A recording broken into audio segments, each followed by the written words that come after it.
काफी सारे कमेंट्स अभी आ रहे हैं कि जिन लोगों का घर ही म्यूचुअल फंड से चल रहा है वो तो अभी बर्बाद हो चुके हैं, उनके तो हालात खराब हो चुके हैं, वो अब क्या करें। देखिए, इस वीडियो के अंदर एक ऐसे म्यूचुअल फंड के बारे में बात करने में, ऐसे कई म्यूचुअल फंड है लेकिन एक के बारे में बात करने में, आने वाले वीडियोस में अगर आप कमेंट में बोलोगे तो और भी ऐसे फंड्स के बारे में बात करेंगे। तो ऐसा म्यूचुअल फंड जो कि लिटरली पैसों का पेड़ है एंड प्रॉपर इक्विटी कैटेगरी में ऐसा म्यूचुअल फंड ढूंढना तो बहुत ही मुश्किल बात है। हाइब्रिड में तो मिलते हैं, प्रॉपर इक्विटी में नहीं मिलते ऐसे म्यूचुअल फंड। अब देखो, SWP करके अगर आप अपना घर चला रहे हो म्यूचुअल फंड से, गलत नहीं है कुछ उसमें, लेकिन आपको समझना है कि अगर आपकी इनकम कुछ नहीं है, अदर कोई इनकम ही नहीं है, और फिर आप म्यूचुअल फंड से SWP कर रहे हो, तो आप हाई टैक्स में आ रहे हो। टैक्स मतलब 4 लाख रुपए तक आपका टैक्स फ्री रहेगा, उसके बाद आपको उसके ऊपर का जो SWP का इनकम है उस पर टैक्स देना पड़ेगा। लेकिन वहीं आप IDCW स्कीम चूज करते हो म्यूचुअल फंड की, तो 12 लाख 12.5 लाख रुपए तक आपको 1 रुपया भी टैक्स नहीं देना पड़ता। प्लस SWP कर रहे हो तो आप, ये जो डर का माहौल जो बनता है ना, SWP में ही बनता है, क्योंकि आप खुद से हर महीने पैसे निकाल रहे हो, तो आपको डर लग रहा है मेरे पैसे खत्म ना हो जाए, मेरी यूनिट्स खत्म ना हो जाए। IDCW में फंड मैनेजर यूनिट बेच के आपको पैसा देता है, तो आपको आपको उसमें कुछ रोल नहीं होता, तो आपको डर नहीं लगता है। अब मंथली इनकम वाला जो IDCW स्कीम है वो ढूंढना बहुत ज्यादा मुश्किल होता है। मैंने यहाँ पे एक स्कीम ढूंढा है जो कि है बड़ौदा का multi cap fund. Multi cap fund आपको पता है 50 50% मिड स्मॉल के अंदर इन्वेस्टमेंट होता है, और बाकी 50% में 10% 5% कैश रहता है, उसके अलावा 2-4% इधर उधर रहता है, बाकी 30-40% लार्ज कैप के अंदर ये लोग इन्वेस्टमेंट करके रखते हैं। अब यहाँ पे बड़ौदा मल्टी कैप अगर फंड देखो, अभी के टाइम पे, प्रेजेंट टाइम पे डायरेक्ट प्लान में 6% का 1 साल का रिटर्न है, 18-18.5% का 3 साल का रिटर्न है, और 17% का 5 साल का यहाँ पे रिटर्न दिखता है, और 15-16% का 8 साल का रिटर्न दिखता है। तो 8 साल तक का ही हमें मैटर भी है, क्योंकि 2017-18 के बाद ही ये मल्टी कैप कैटेगरी बनी है, अभी जो मल्टी कैप है।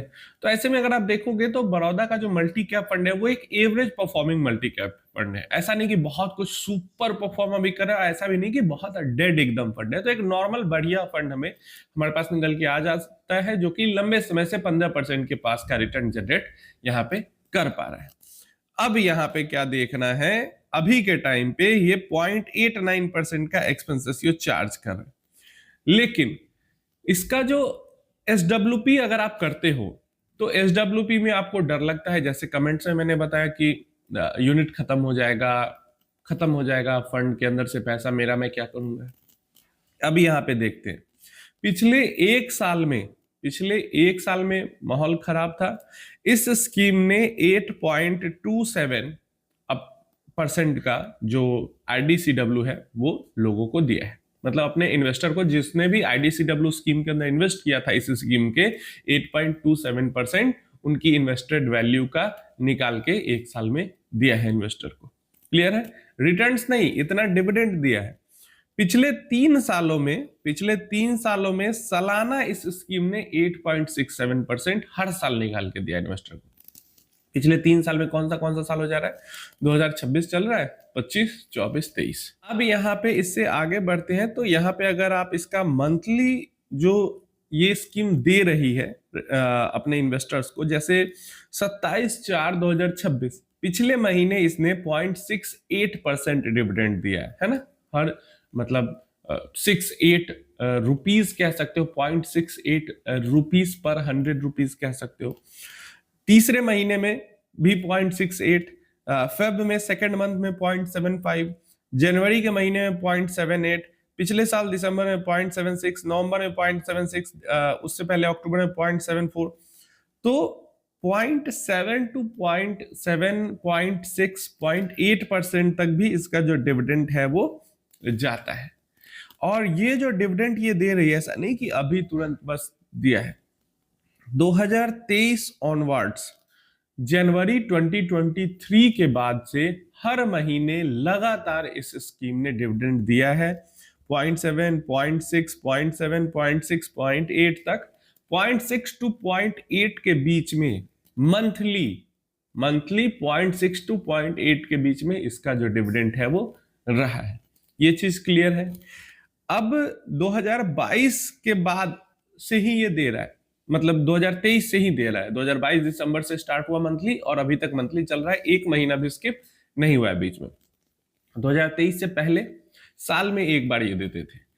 तो 2022 में क्यों ऐसा हुआ? अब देखिए 2022 में ना मैनेजमेंट चेंज हुआ था, तो हो सकता है उन्होंने स्ट्रेटजी बदली और उन्होंने कहा कि चलो अब हम मंथली आईडीसीडब्ल्यू देंगे और मंथली ये लोग डिविडेंड दे रहे हैं। क्या मैनेजमेंट चेंज हुआ था? तो 2022 के अंदर में ही बड़ौदा का, मतलब जो बैंक ऑफ बड़ौदा का की म्यूचुअल फंड आर्म वाली कंपनी है Baroda mutual funds, plus BNB परिवार म्यूचुअल फंड, ये दोनों म्यूचुअल फंड कंपनी का मर्जर हुआ था। दोनों मिलके बन गई बड़ौदा बीएनबी परिवार म्यूचुअल फंड, और ये 2022 के मिड में हुआ था और दिसंबर 2022 से इन्होंने मंथली देना आईडीसीडब्ल्यू शुरू कर दिया। तो हो सकता है ये कोइंसिडेंस भी हो और हो सकता है कि जब मैनेजमेंट चेंज हुई तो उन्होंने सोचा कि चलो मल्टी कैप में हम लोग मंथली आईडीसीडब्ल्यू करेंगे।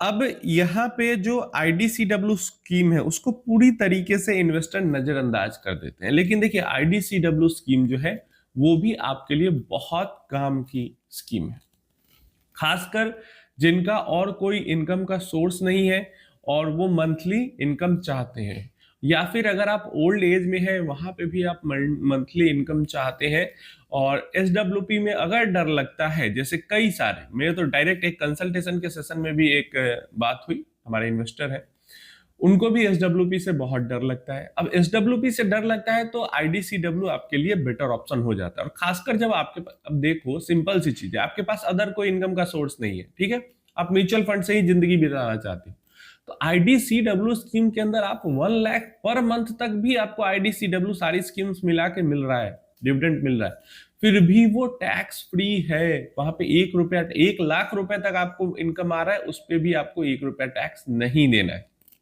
क्लियर है? 1 रुपया टैक्स नहीं देना है।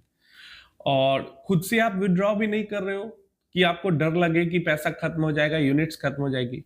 फंड मैनेजर वहां से यूनिट्स बेच के आपको पैसा, दोनों में होता सेम है, एसडब्ल्यूपी में भी यूनिट्स बेच के ही पैसा आपके पास आता है, आईडीसीडब्ल्यू में भी यूनिट्स बेच के आपके पास पैसा आता है, लेकिन एसडब्ल्यूपी में आप खुद से करते हो और आईडीसीडब्ल्यू में वो काम फंड मैनेजर करता है। तो अगर मंथली भी कोई इनकम पे कर रहा है आपको बेचकर यूनिट्स, तो फंड मैनेजर क्या है, मार्केट कंडीशन के अकॉर्डिंग जो आईडीसीडब्ल्यू डिविडेंड की वैल्यू है उसको घटा बढ़ा देता है। जैसे मैंने बताया कि पॉइंट्स इस स्कीम के केस में 0.6% से लेकर 0.8% तक जाता है डिविडेंड। तो जब मार्केट कंडीशन सही रहता है तो 0.7, 0.8%, कभी कभी 0.8% प्लस भी चला जाता है, और जब मार्केट कंडीशन खराब रहता है तो डिविडेंड कम हो जाता है। तो ऊपर नीचे करके और आपको एक स्टेबल इनकम यहाँ पे प्रोवाइड की जाती है। लेकिन वही अगर आप एसडब्ल्यूपी करते हो तो आपने तो फिक्स करके छोड़ दिया, आप तो कम ज्यादा करते नहीं हो, तो इस कारण से वहां पे आपको एक तो डर भी लगता है, तो मेंटली भी आप फ्री रहते हो आईडीसीडब्ल्यू में, प्लस आपका यहाँ पे ये भी सही रहता है, टैक्स को लेकर भी सही रहता है। अब डेफिनेटली अगर आपका सिर्फ यही इनकम का सोर्स नहीं है, आपका ऑलरेडी जॉब या बिजनेस है जहां से आपको इनकम आ रही है और 15-20 लाख सालाना आप कमा रहे हैं, उस तब वैसे केस में तो आपको बिल्कुल आईडीसीडब्ल्यू स्कीम को इनकम के लिए नहीं चूज करना चाहिए। वैसे केस में आपके लिए एसडब्ल्यूपी ही इनकम सोर्स के रूप में ज्यादा बेटर होगा। लेकिन जहां तक मुझे लगता है कि 15-20 लाख रुपए अगर आप कमा रहे हो साल के, तो एसडब्ल्यूपी आप नहीं ही करोगे, फिर तो आप ग्रो ही करने दोगे। तो जितने भी लोगों को डर लग रहा है, जितने भी लोगों को डर लग रहा है, आप एक काम कीजिए, आप अपना पैसा धीरे धीरे करके आईडीसीडब्ल्यू स्कीम्स के अंदर, अलग अलग आती है, अभी आने वाले वीडियोस में हम और भी आईडीसीडब्ल्यू स्कीम्स के बारे में बात करेंगे जो कि मंथली विड्रॉल देती है, उनके अंदर आप मूव कर सकते हैं और फिर वहां पे आपको डर नहीं लगेगा।